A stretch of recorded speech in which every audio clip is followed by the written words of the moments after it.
비명계의 비공식 구심점이 되는 건가?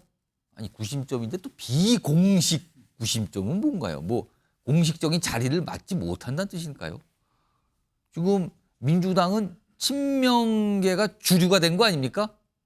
그리고 이제 비명계도 그냥 가만히 있으면서 친명계인 듯 아닌 듯 이렇게 있는 거 아닙니까 지금요? 화면 좀 보겠습니다. 바로 김경수 전 지사 얘기입니다. 이른바 문재인의 남자 이렇게 꼽히신 인물인데 지금 사면돼서 이제 풀려났잖아요. 석방이 되면서 지난해 이제 8월에 영국으로 갔어요.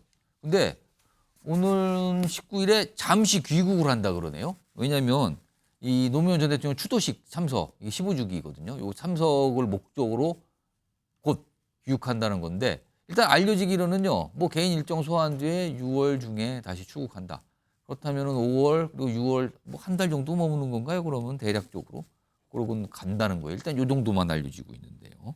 이게 지금 또 정치권 주목을 받고 있어요. 자, 그럼요. 과거에 김경수 전 지사의 목소리 좀 들어보겠습니다.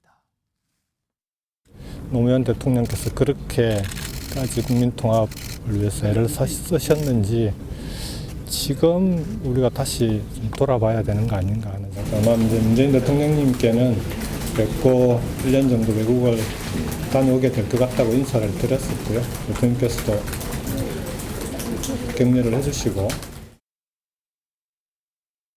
자, 권지웅 부위원장. 지금 귀국 자체가 주목받고 있는 거예요. 왜냐하면 뭐 이른바 친문계 아니면 비명계가 워낙 그냥 어떻게 보면 전 소수파가 된 상황이라서 뭐 친문의 대표적인 주자니까 혹시 김경수 전 지사가 귀국하는 자체가 이재명 대표한테는 좀 불편한 상황이 되는 걸까요? 왜냐하면 이 추도식에 아무래도 김경수 전 지사가 참석하게 되면은 과거의 옛 친문계 등등 많은 인사들이 올 거 아니에요, 같이.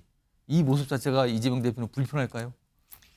그러니까 김경수 지사의 그 행보가 이재명 대표께 직접적으로 어떤 불편함을 만들 정도는 저는 아니라고 생각합니다. 누구나 이해하듯이 김경수 지사에게 노무현 전 대통령이라고 하는 사람이 얼마나 중요한 사람인지 알고 있기 때문에 그런 오해를 할 필요는 없을 것 같고요. 근데 다만 좀 주목해서 볼 것은 이 사안을 언론에서 주목하고 있다는 것입니다. 언론은 주목을 하죠. 예, 그러니까 그런 배경을 저희가 볼 필요가 있는데 이번 총선에서 민주당이 크게 이겼습니다만 사실 조국 혁신당이 꽤 선전했습니다. 그렇습니다. 근데 그것에 대한 배경이 어떤 이재명 대표에 대한 어떤 다른 의견이라고 보는 측도 있어요. 다른 의견 또는 조금 더 나가면 대안 이렇게까지도 설명하시는 분도 있어요. 그래서 그런 상황에서 이제 그런 대안 중에 또 한 명으로 거론되었던 김경수 지사이기 때문에 오늘 이번에 이 귀국이 주목받고 있는 것 아닌가 싶고요. 이재명 대표 입장에서는 이것을 잘 관리해 나가는 게 필요할 것이고 하여튼 뭐 그런 상황 같습니다.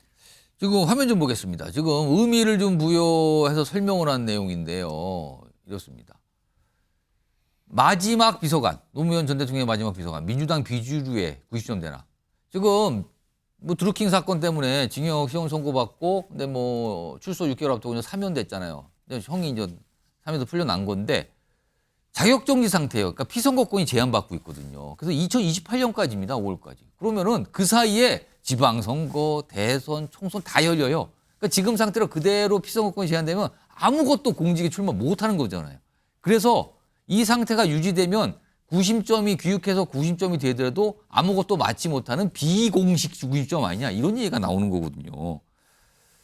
이런 상황에서 관련 얘기를 하신 분이 있습니다.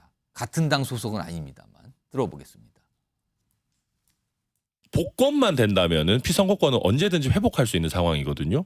그렇다면 제가 친문에 있는 세력들이다. 그러면 결국 어떤 정치 세력이 생명력을 가지려면 본인들을 대표하는 대권 주자가 있어야 됩니다. 한국 정치에서는. 그래서 친문 세력이 이번에 조국 혁신당이 심판 바람을 등에 업고 떠오르긴 했지만 넥스트가 있을까라는 의문이 드는 것이거든요. 윤기찬 부위원장, 뭐 경쟁정당 상황인데요. 일단 민주당 내 비명계에는 이렇다 할 90점 인물이 없는 것도 많은 분들이 없다고 얘기하시잖아요. 그게 뭐 사실인 것 같은데 혹시요 향후에 윤석열 대통령이 김경수 전 지사를 사면은 했지만 복권까지 해서 자격을 부여할 가능성은 이거 어떻게 보십니까? 가능성이 있죠.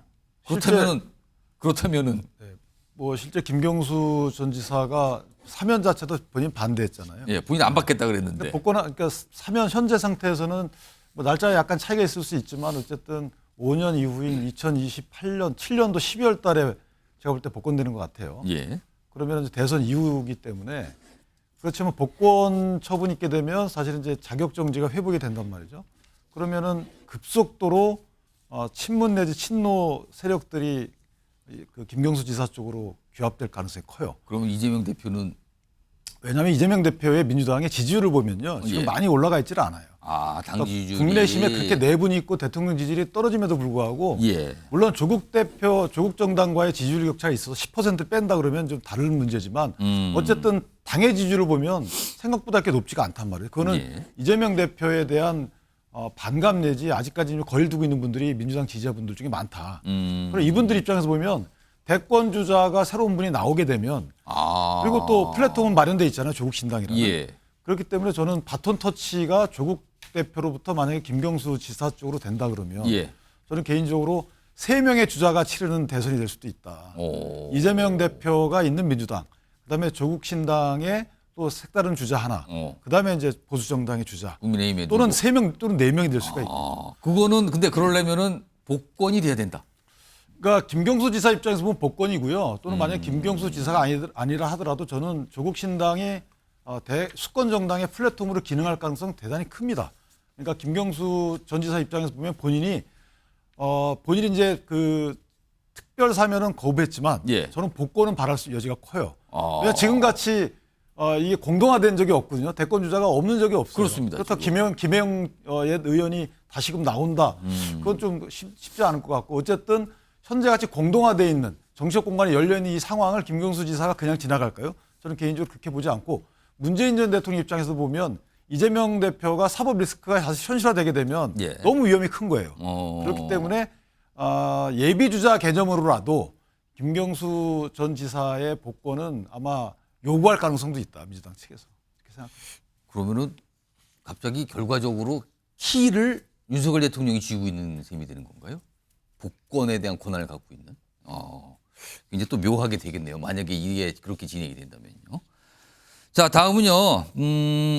오늘 의사협회 회장이 기자회견을 했어요. 최근에 뭐 의정 갈등 지속되고 있고 여러 가지 문제인데, 근데 회견 내용도 내용이지만 일단 사과를 좀 했네요. 이면택 회장이 사과를 했다. 예상치 어려운 상황인데 오늘 사과 멘트가 나왔어요. 일단 그거부터 들어보겠습니다.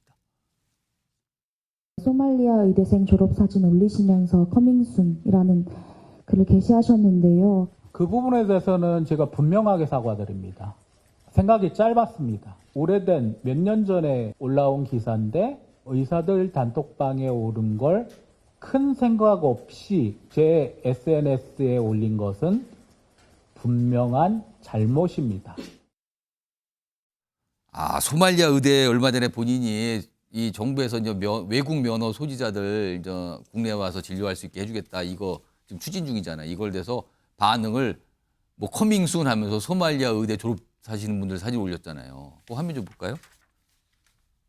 이걸 올렸어요. 근데 이거 본인도 아마 의식이 됐는지 해당 글 삭제하고 오늘은 사과한다는 입장 냈죠. 생각 짧았다.